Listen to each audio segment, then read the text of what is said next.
Classic. If this be treason, then make the most of it. It was such men as these who, without power, without authority, without military strength, without money, sat in solemn consideration of the destiny of the colonies, beginning at the opening of the First Continental Congress, and continuing at intervals for 2 years, until on June 7, 1776, Richard Henry Lee arose, addressed the chair, and to the startled assembly made this motion. Gentlemen, I make the motion that these united colonies are, and of right ought to be free and independent states, that they be absolved from all allegiance to the British Crown, and that all political connection between them and the state of Great Britain is, and ought to be totally dissolved. Lee's astounding motion was discussed fervently, and at such length that he began to lose patience.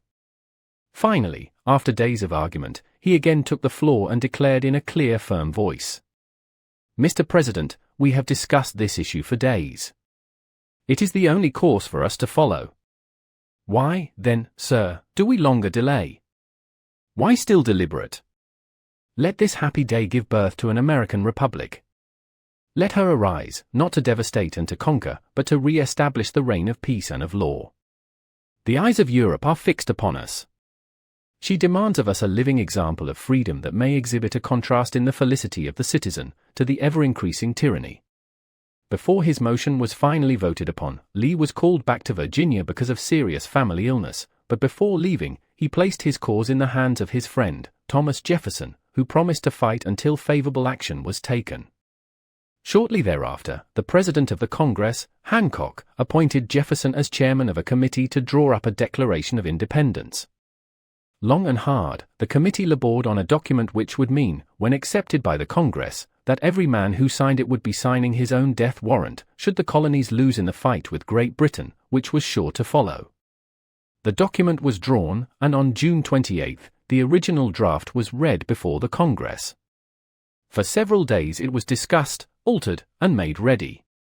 On July 4, 1776, Thomas Jefferson stood before the Assembly and fearlessly read the most momentous decision ever placed upon paper.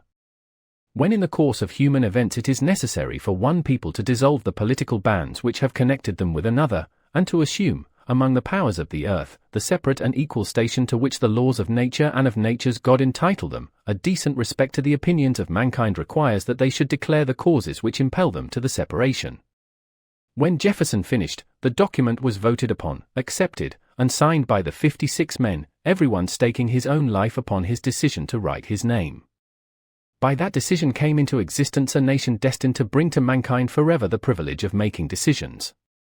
By decisions made in a similar spirit of faith, and only by such decisions, can men solve their personal problems and win for themselves high estates of material and spiritual wealth. Let us not forget this.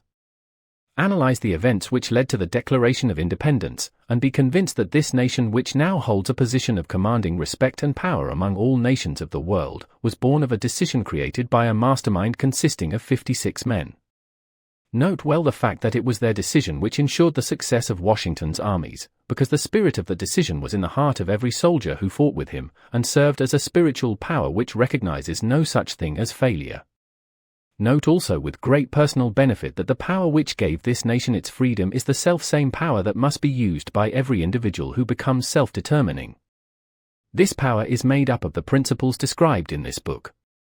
It will not be difficult to detect in the story of the Declaration of Independence at least 6 of these principles: desire, decision, faith, persistence, the mastermind, and organized planning. Throughout this philosophy we will be found the suggestion that thought backed by strong desire has a tendency to transmute itself into its physical equivalent.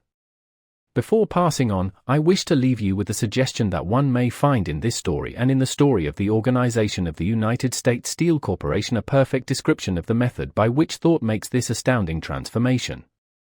In your search for the secret of the method, do not look for a miracle, because you will not find it. You will find only the eternal laws of nature. These laws are available to every person who has the faith and the courage to use them.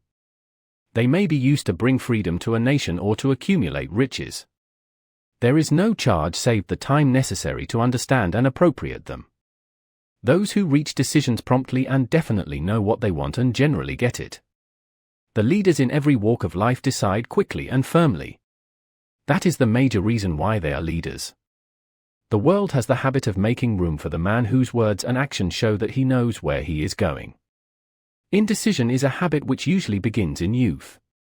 The habit takes on permanency as the youth goes through graded school, high school, and even through college without definiteness of purpose.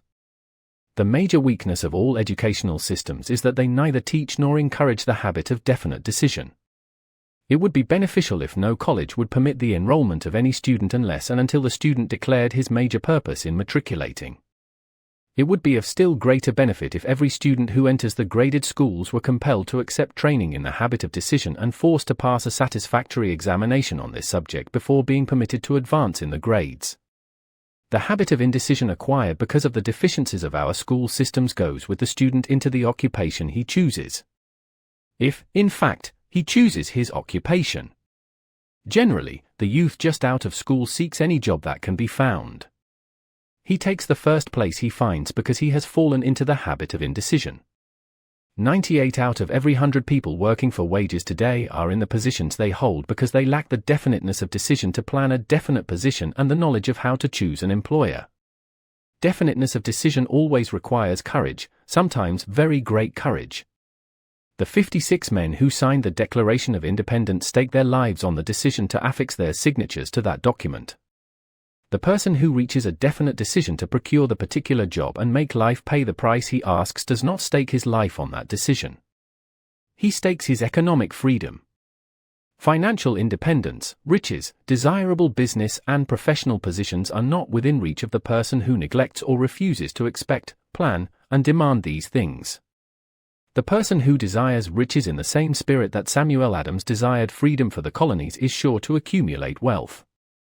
In the chapter on organized planning, you will find complete instructions for marketing every type of personal services. You will find also detailed information on how to choose the employer you prefer and the particular job you desire. These instructions will be of no value to you unless you definitely decide to organize them into a plan of action. Chapter 9. Persistence, the sustained effort necessary to induce faith. The eighth step toward riches. Persistence is an essential factor in the procedure of transmuting desire into its monetary equivalent. The basis of persistence is the power of will. Willpower and desire, when properly combined, make an irresistible pair. Men who accumulate great fortunes are generally known as cold-blooded and sometimes ruthless. Often they are misunderstood. What they have is willpower, which they mix with persistence and place back of their desires to ensure the attainment of their objectives. Henry Ford has been generally misunderstood to be ruthless and cold-blooded. This misconception grew out of Ford's habit of following through in all of his plans with persistence. The majority of people are ready to throw their aims and purposes overboard and give up at the first